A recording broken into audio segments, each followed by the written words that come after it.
Ning, would love to understand your value proposition now a little more.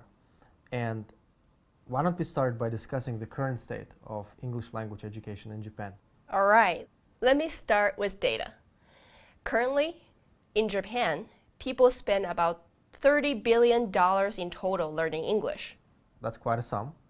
And their ranks in TOEFL, the test of English as foreign language. Yeah, that's the international standard for English language assessment, right? Yep, in that ranking, Japan is ranked almost at the bottom. Ouch. Way behind, wait for it, North Korea. You gotta be kidding me. I wish I was.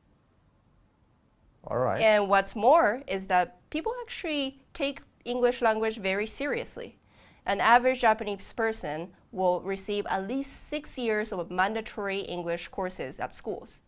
Let me get this straight.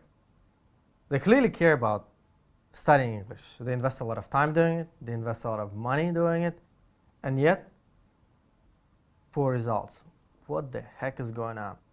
Well, let me tell you. The 14-year-old me was very bored and uninspired by the English language classes because they don't say anything that is relevant to us, and instead, they're spending 80 or 90% of the time on grammatical analysis. This is boring. They are really boring. Do the teachers themselves speak English well? Nope. Most of them cannot express themselves or converse comfortably in English. As I look at the current state of English education in Japan, I'm not seeing a pretty picture. People are taught by people who don't speak the language really well. They invest a lot of time, they invest a lot of money. That's a current state. Sad, but also gives opportunities for people like you to come in and do better, which is great. Entrepreneurship at its best. How are you going to do better? In Native Mind, we try to fully empower the learners to take full responsibility and ownership of their learning.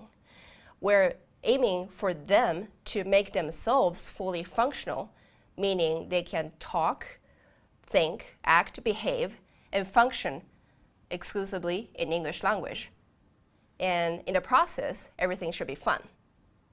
So for Ning, the 14-year-old, the top priority is being fully functional. That's great.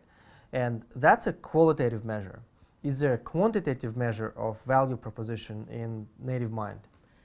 Currently, for my persona, there are many options offered to them by the current players that usually cost them $10,000 to achieve the scores they want in TOEFL. But in Native Mind, we offer the combination of on-site and online learning, which takes about a year to make them fully functional. That only costs them about $5,000 a year.